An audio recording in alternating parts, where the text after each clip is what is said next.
Okay. All right. All right. So welcome. It's good to see you. I'm going to go ahead and share my screen and we're going to go ahead and get started. So let's see what we're going to do today. So welcome back. This is our 5th class, like I said. It's good to see you. And we're starting our Wednesday again.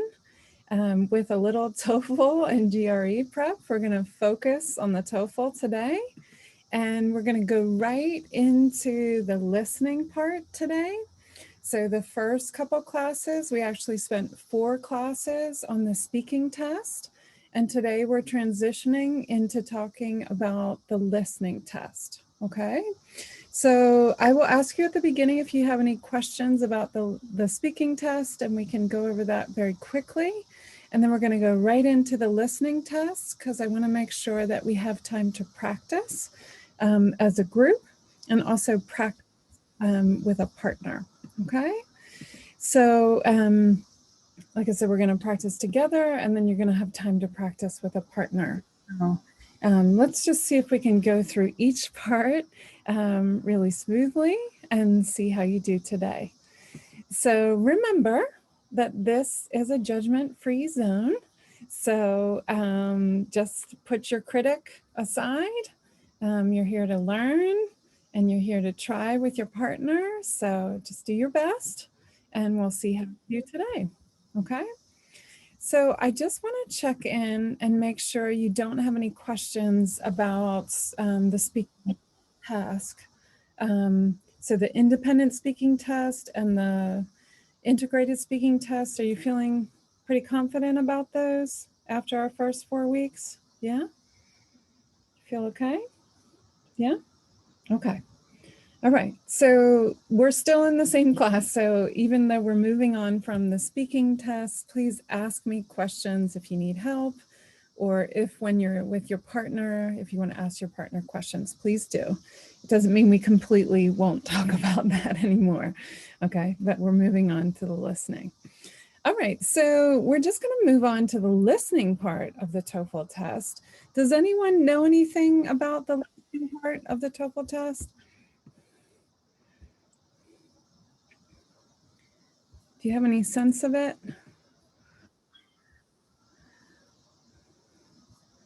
We're gonna listen about a lecture or academic something, right. And they're gonna make some questions about if we understand what they're saying, if you understand the conversation. Good job. That's it. Yeah, thanks, Sinara. Exactly. Right, so I'm going to tell you specifically about what the listening test is going to ask you about, as well as what type of questions you might be asked, as well as what type of conversations or lectures you might listen to. Okay, so let's just go through the specifics so we have a sense of what the test is really asking us, and then we can get a sense of what we need to listen for when we're doing the test. Okay, so just a gentle reminder that the listening test is usually 34 to 51 questions, and it usually takes 60 to 90 minutes. If you're questioning the time, it's because sometimes the listening section is longer and the reading section is shorter.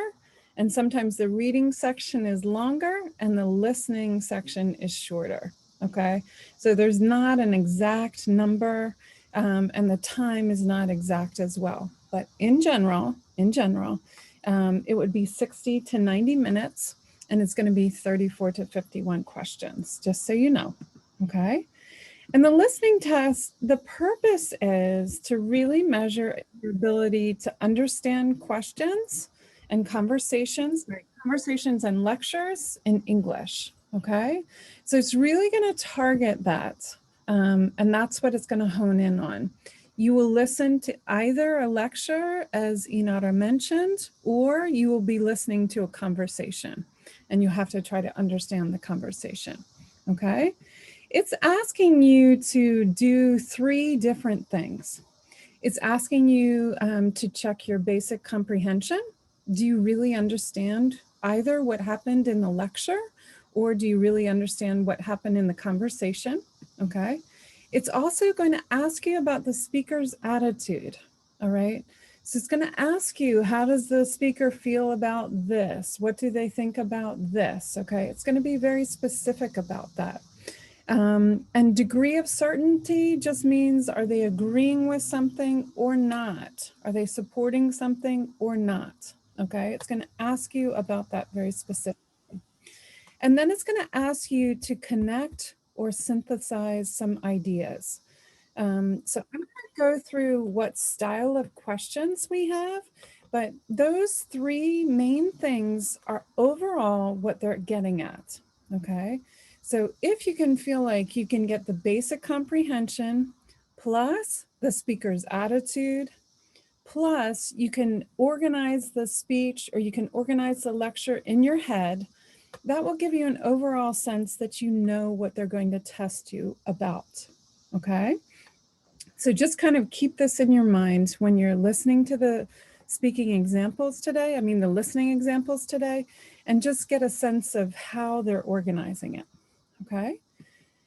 The listening test format, like I said, is going to be 34 to 51 questions. They are all multiple choice. The answers are on the page. Okay.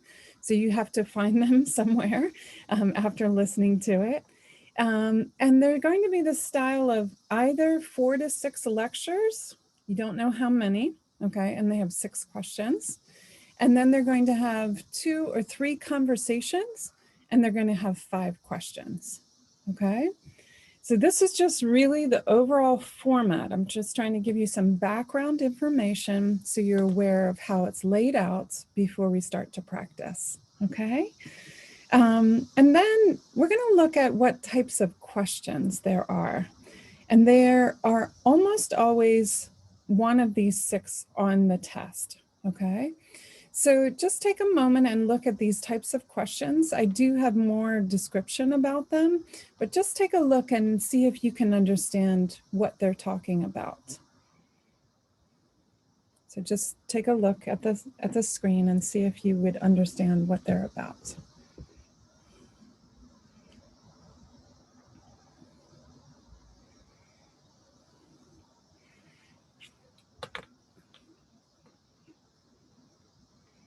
Okay, so I'm going to tell you a little bit more about each style of question, all right?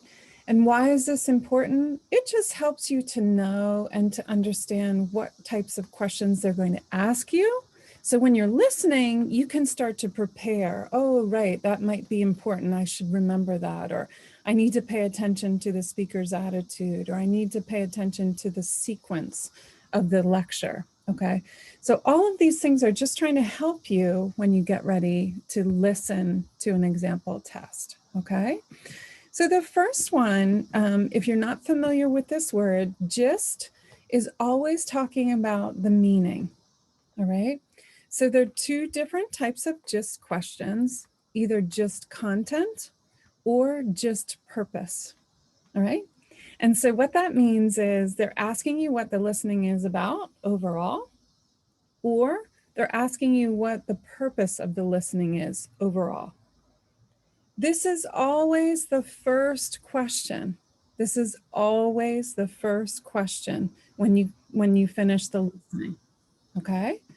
So they might ask you something like, what is the listening mainly about? All right? Or what is the main purpose of the listening? You will have one or the other. You will not have just content and just purpose. You will have just content or just purpose. Okay? And so they're always the first question after you finish the listening. Okay? So what this means is when you're listening, you need to pay attention right at the beginning, and they're going to say what the overall topic is. All right? If it's a lecture, just like we practiced in some of the speaking, if it's a lecture, they're going to say it right away. Today, I'm going to talk about blah. So you know right away, this is the topic, okay? And then they're giving you more details about that topic, all right? So just just pay attention and practice today, and just really try to figure out right away, right when they start, they're going to say what the purpose is. Even in a conversation, they're going to say, oh, hi, I need to ask about blah, blah, blah. And they're going to say what the purpose is. Okay? So just try to pay attention to that and know, like, as soon as the listening starts, you need to be paying attention. You need to start listening for that main point. Okay? It will help you to get the overall picture. And it will help you answer this first question when they ask this first question. Okay? Okay. So the next style of question is called the detail question.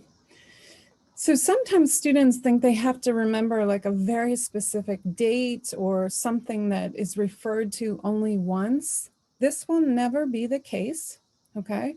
They're going to ask you details about something, but they will talk about it quite often. If they want you to remember it, they're going to say it again and again, okay? So it is a detail, but it's not a super small detail. It's one piece, okay? And they might ask you a question like, according to the professor, what is blah, blah, blah, okay? And you would have to give whatever specific, you would have to look at the answers and choose whatever specific answer answers that question, okay? So there are 4 more types that we're gonna go through, okay? So the next one is called the function question. And this is asking you, what's the real meaning of a statement in the context?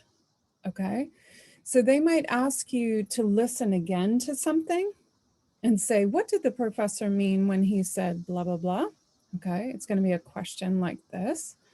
Or they're going to give you the text and they're going to ask you again to explain what the professor means. So the function means the function of that phrase in that conversation, if that makes sense, okay? So maybe the meaning is a little bit different because it's in a certain context, all right? Okay. And then they're gonna ask you a question about attitude. So remember, one of your main points is to basic comprehension and attitude. What's the speaker's attitude? What do they think about something, okay? So they're going to ask you to recognize the speaker's feelings about a certain situation or something that happens in the conversation or in the lecture. And they might ask you something like, what does the student think about, blah, blah, blah, or what is the professor's attitude about, all right? So that's going to be very specific, and you're going to be listening for words that are going to show like, oh, they support it, or no, they're completely against it, they disagree with it. You're going to look for words that are going to give you those clues, okay? And then there are 2 more types. The next one is an organization question, which asks you to identify or to notice how the speech or lecture is structured, all right? And so they're going to give you questions about, why does the professor mention this? That means maybe they mentioned a point before that, and you have to pay attention to how it's ordered, okay? Or they might say something like, why does the professor discuss and say a certain point, okay?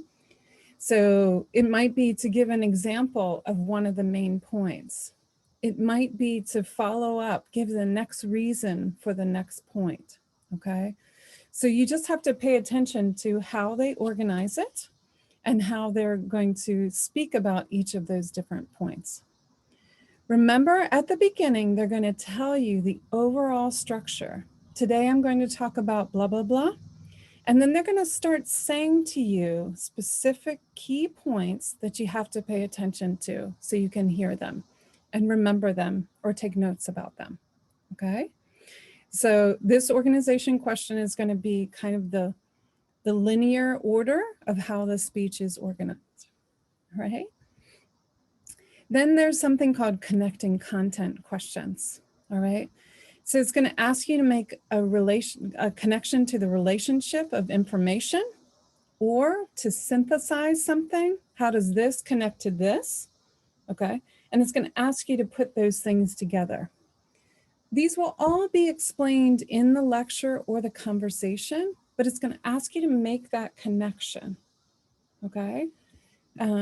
So what is the likely outcome? Like what would happen next if something blah, blah, blah happened, okay? Oops, for example, okay? So learning these 6 different types of questions is just going to give you a better sense and be more prepared of how to be more prepared for when you take the test, okay? And I hope during this class we can practice a bit so you can look at and listen to the questions so you're paying attention to how it's laid out and how you can prepare yourself for each question, okay? So during the test, yes is the answer. The question is, can you take notes? Yes, you can, right? Yes, you can. So we've talked a little bit about how to take notes when we did the speaking preparation. And I'm going to go through a couple examples, just some suggestions, but you need to find out what works best for you and what note-taking style works best for you to quickly do it so that you can have the key information that you need, okay? So note-taking tips, these are just some suggestions. Write as you listen. So I have had students tell me different opinions about this. Some students are better at listening, so they just listen and then they don't take any notes because they can actually hear everything and they can organize it in their brain. That's fine, okay? If this is not you, I would suggest trying to take notes as you listen and trying to write down the key points and trying to organize them on your paper. This is my suggestion, okay? I have to take notes while I listen because I cannot remember everything, okay? Find the main idea. So what you're going to do today is practice with your partner, but what I'd like you to try to do is really pay attention right at the beginning to find what the main idea is, okay? So remember that the professor or the conversation that's happening, you're going to learn right away what they're talking about, okay? This is true to a lot of English conversations and lecture styles, all right? So just try to practice listening for that right away and practice picking up that idea right away, okay? Figure out the organization, all right? So if you can, while you're taking notes, if the professor says there are going to be 3 points today, you might write 1, 2, 3, and then fill them in when they're saying them, if that helps you, okay? Or if they say, I'd like to cover 2 different aspects and each one has another point, then you're going to try to organize your notes so you can quickly see that and practice that, okay? I would suggest also trying to pick up important vocabulary. So sometimes they're using vocabulary that is not familiar to you. That's okay. What you're going to try to do is listen for what the word is, of course, and then try to understand what the meaning of the word is, all right? If it's an important vocabulary, they are going to say it a lot, okay? They're going to keep saying it. And even if you think like, what the heck are they talking about, right? You're going to hear whatever that word is many times, and you're going to know, oh my goodness, I have to pay attention to that. All right, because that's an important word. Maybe I don't know how to spell it. I don't know what it means, but I know I need to pay attention to it. And I know I need to try to understand what it means. Okay. And I would also suggest pay attention to who says what. Okay. I'm going to give you an example of how to take your notes, and I've shown one of these examples to you before, but it helps to remember who says what, because if the question asks you what is so-and-so's attitude towards blah, blah, blah, you need to remember, oh, right, she said that and the other guy said this, right? So you need to understand who's saying what, and maybe that will help you figure out what their attitude is, how they feel about whatever it is, okay? And then I think there's one more, right, to listen for transition words. So in some of our other classes, we've talked a little bit about transition words. I can't stress this enough because they are the keys. They are the signals. If you're driving down the road, they are the signals which are telling you, pay attention, pay attention. Okay, the transition words are there to help you and to note to you that this is an important idea. All right, and we're going to look at some examples today. All right, everybody okay with those note-taking tips? You all right? Yeah? Okay. All right, so you could take your notes like this. You probably wouldn't have time, right? Right, and please let's not go back to the Stone Ages, right, to take notes, right? So I had suggested this before, maybe writing right on your paper, the professor says this, the student says this, if that helps you, okay? These are just suggestions, and while you're here in class is the time to play around with it and see what works best for you, okay? I also had suggested at one point using some symbols. So these are just symbols that I got off the internet, but these are symbols that might help you, or you can come up with your own system, all right? You can figure out what's the best system for you to simplify what you're writing so that you can understand it and pull out the main ideas very quickly, okay? So this is just a suggestion. If symbols work best for you, if abbreviating words works best for you, if just some people just write the consonants in a word, they don't write all the letters. If that works best for you, just see what works best for you and practice that, okay? And then the other idea was to look at and to point out transition words. And we've looked at a couple of these before, but I just want to make sure that you're aware that these transition words usually come at the beginning of a sentence, all right? And so what they're going to do is, again, remind you, here's a signal, this is an important point, or this is the next idea, so I need to pay attention to this, okay? So just be aware that these words, they're also in writing, but we use them a lot in speaking. Lecturers, professors use them a lot when they're talking, all right? Because they're organizing the speech for you.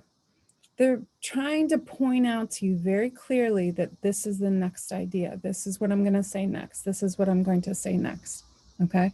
So you have to train yourself and train your mind to pick them up because they're really important, right?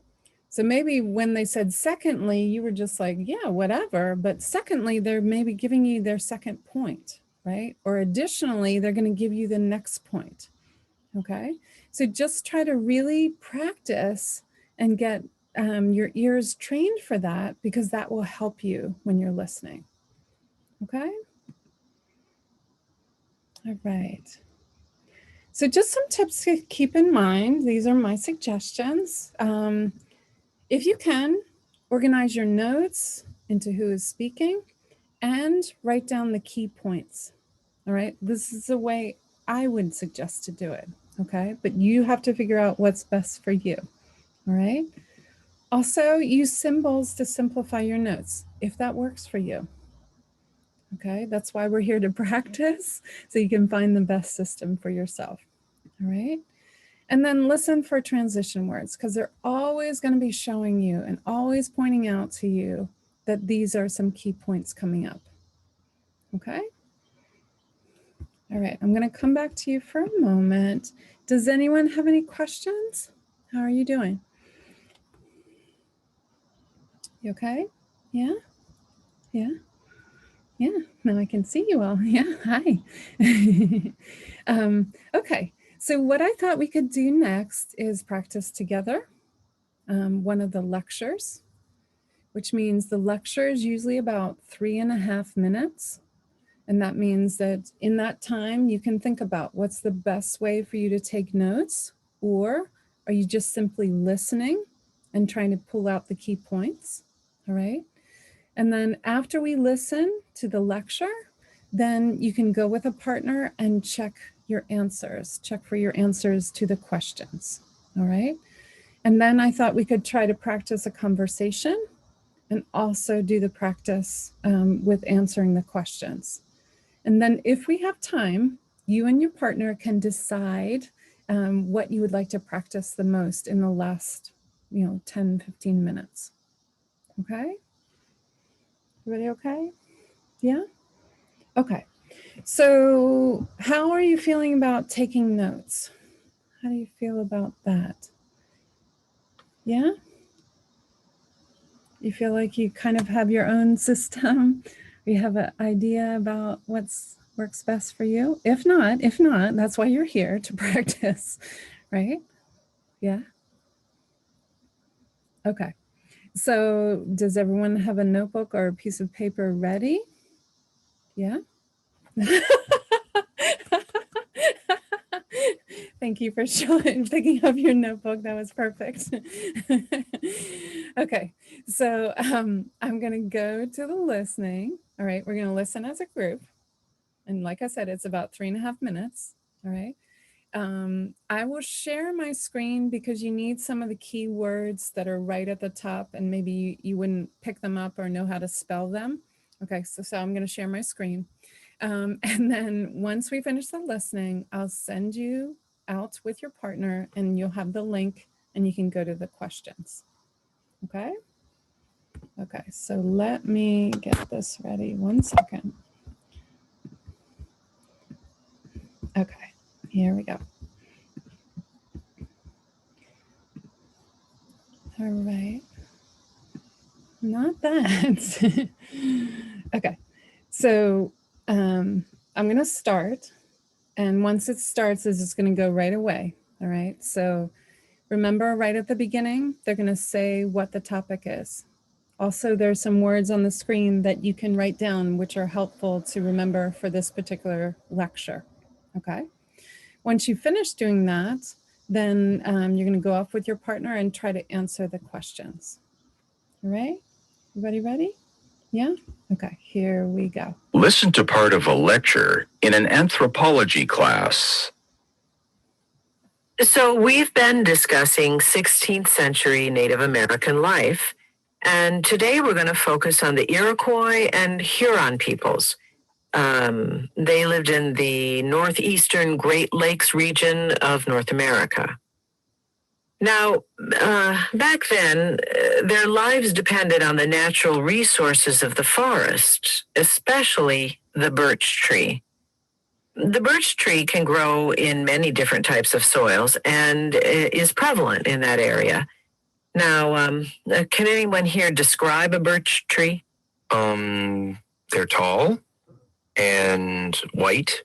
The bark, I mean. Yes. The birch tree has white bark, and this tough protective outer layer of the tree, this white bark, is waterproof. And this waterproof quality of the bark, it made it useful for making things like cooking containers, a variety of utensils. And if you peel birch bark in the winter, we call it the winter bark, another layer, a tougher inner layer of the tree, adheres to the bark, producing a stronger material. So the winter bark was used for larger utensils and containers. I know people make utensils out of wood, but utensils out of tree bark? Well, birch bark is pliable and very easy to bend. The Native Americans would cut the bark and fold it into any shape they needed, then secure it with cords until it dried. They could fold the bark into many shapes. So if they cooked in bowls made of birch bark, wouldn't that make the food taste funny? Oh, that's one of the great things about birch bark. The taste of the birch tree doesn't get transferred to the food. So it was perfect for cooking containers. But the most important use of the bark, by far, was the canoe. Since the northeast region of North America it's interconnected by many streams and waterways, water transportation by vessels like a canoe was most essential. The paths through the woods were often overgrown, so water travel was much faster. And here's what the Native Americans did. They would peel large sheets of bark from the tree to form lightweight yet sturdy canoes. The bark was stretched over frames made from tree branches, stitched together, and sealed with resin. You know, that sticky liquid that comes out of the tree? And when it dries, it's watertight. One great thing about these birch bark canoes was they could carry a large amount of cargo. For example, a canoe weighing about 50 pounds could carry up to 9 people and 250 pounds of cargo. Wow. But how far could they travel that way? Well, like I said, the northeastern region is interconnected by rivers and streams and the ocean at the coast. The canoes allowed them to travel over a vast area that today would take a few hours to fly over. You see, the Native Americans made canoes of all types for travel on small streams or on large open ocean waters.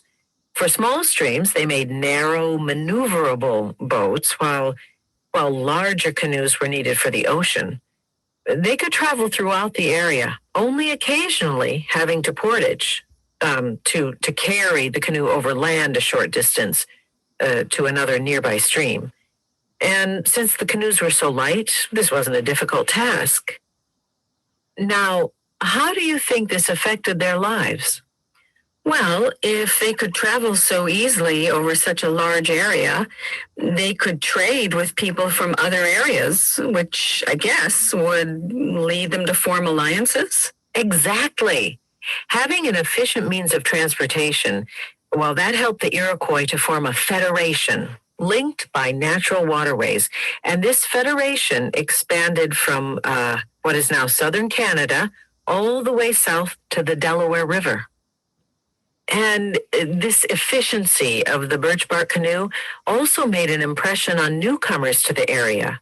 French traders in the 17th century modeled they adopted the design of the Iroquois birch bark canoes, and they found they could travel great distances, more than 1,500 kilometers a month. Now, besides the bark, Native Americans also used the wood of the birch tree. The young trees were used as supports for lodgings, with the waterproof bark used as roofing. Branches were folded into snowshoes, and the Native American people were all adept at running very fast over the snow in these birch branch snowshoes, which, if you've ever tried walking in snowshoes, you know isn't easy.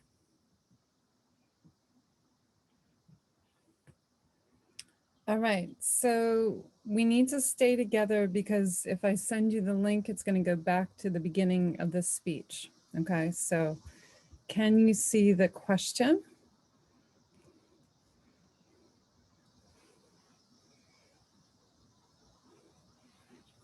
And you can just write number 1 and write whatever you think the answer is.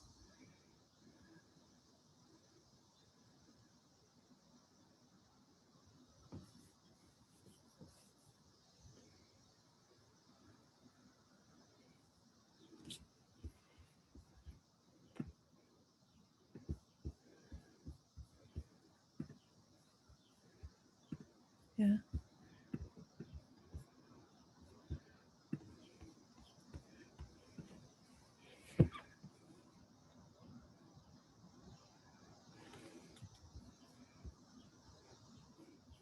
Okay, so I'm going to go on to the next question. We're not going to check the answers yet, but I'm going to go on to the next question. Just hold whatever answer you think, okay?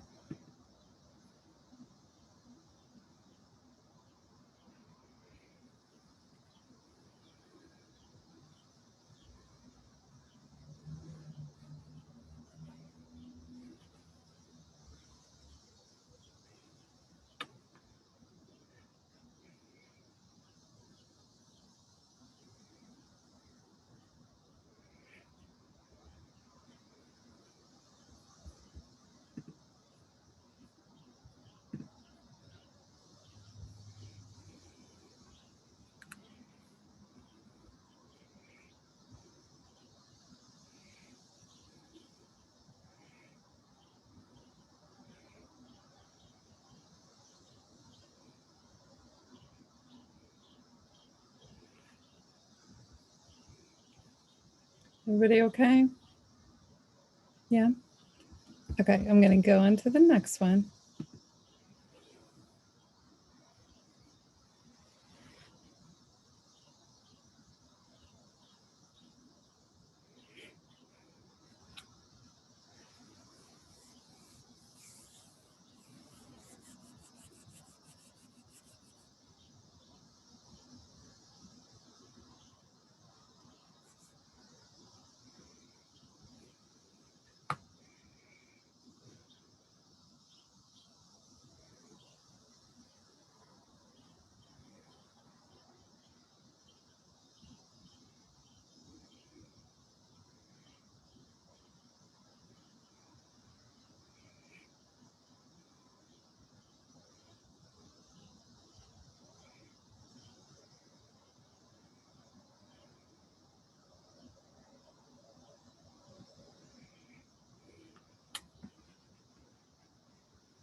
Okay, I'm going to go to the next one.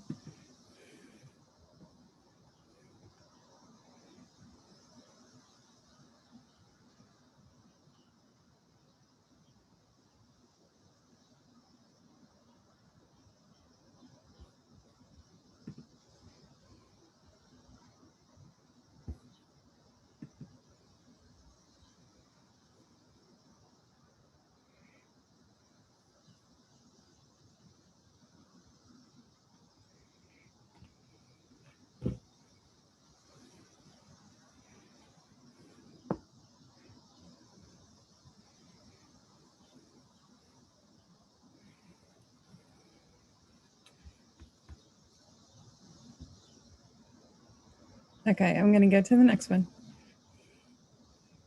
So this one you have to listen again, okay? Why does the student say this? I know people make utensils out of wood, but utensils out of tree bark?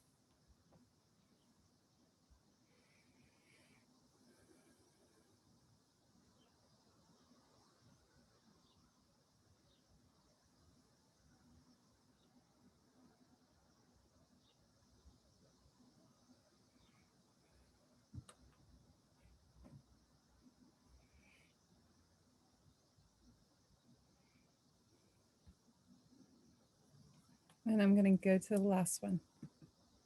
Oops, that was the last one.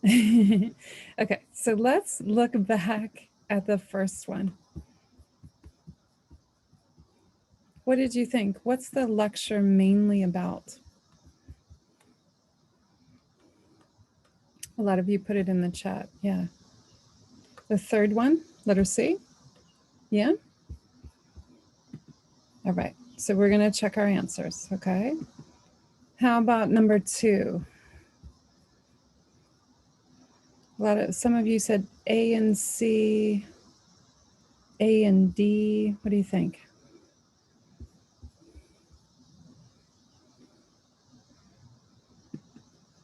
A lot of people said A and C. Is that okay?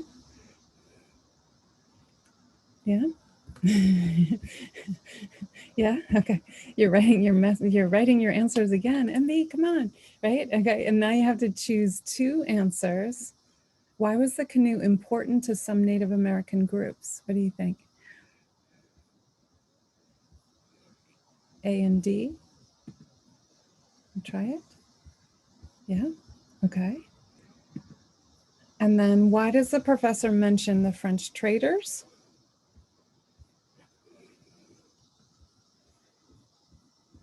Okay. Letter C. All right. And then we had to listen to what the student asked a question. What did you think about number 5? Letter D? Yeah? Okay. All right. So let's check our answers. Number 1, yay. Right? Right. How about number 2? Good job. How about number 3? Right? How about number 4? And last one.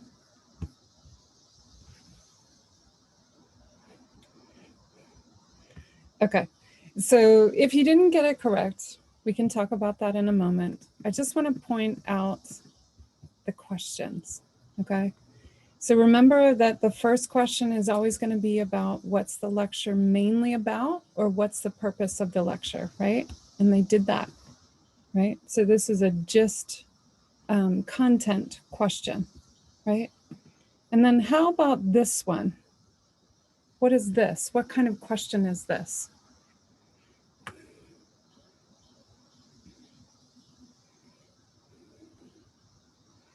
Detail. Yeah, good job. Good job. Right. A detailed question. Exactly. Right. So they mentioned this a couple times, right? It's not just one small point. They mentioned it a couple times about the birch bark. Okay. How about this question? What kind of question is this?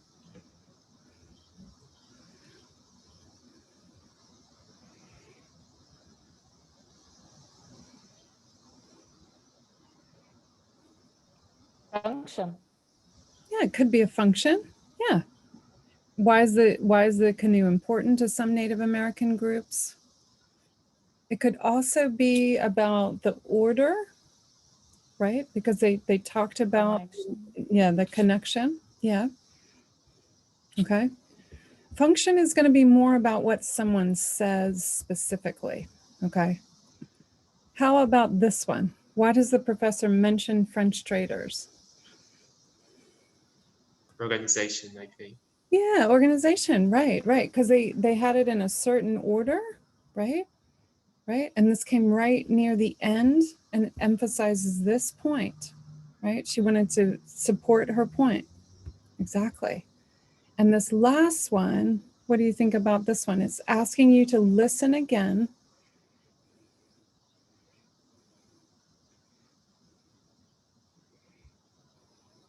This is going to be more of a function question, okay?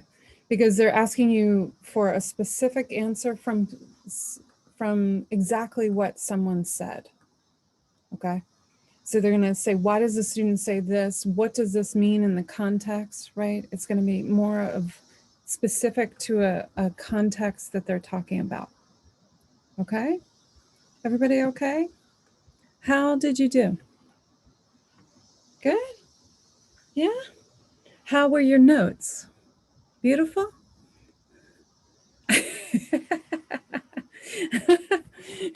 These are my notes. Oh, these are my notes. Yeah. Disorganized, very disorganized. Yeah. Okay. So we have about 15 more minutes. What I thought you could do next is practice with a partner, the conversation type, which is a little bit shorter. All right. It's going to be kind of the same format. This time it's going to ask you 5 questions. The lecture should have asked you 6 questions, not just 5, but that was just an example. So this is going to ask you 5 questions about a conversation. So what you're going to do with your partner is listen again, listen to the conversation, and then see if you can answer the questions with your partner. Okay. So let me put the link for you in the chat. This is going to be the link. Okay. And then I'm going to put you in a group with your partner. Just say hello to them and see if you can get the answers correct. Okay. Everybody okay? Yeah. Yeah. Good luck. You can take notes again, right? You can practice again and just see how you do. When we come back, we'll check in about the conversation and the lecture style and just see if you have any questions about that. Okay, here we go.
Hello. Hi.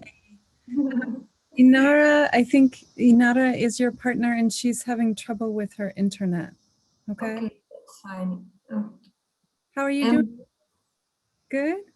Today was better than last week. I didn't get in panic and I did all notes and was good.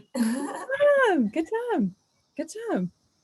Okay, here she comes. Okay, so just try it with the conversation. Take Okay. notes and see how you do. Okay? Okay, fine. Don't worry. Thank you. You're welcome. Bye.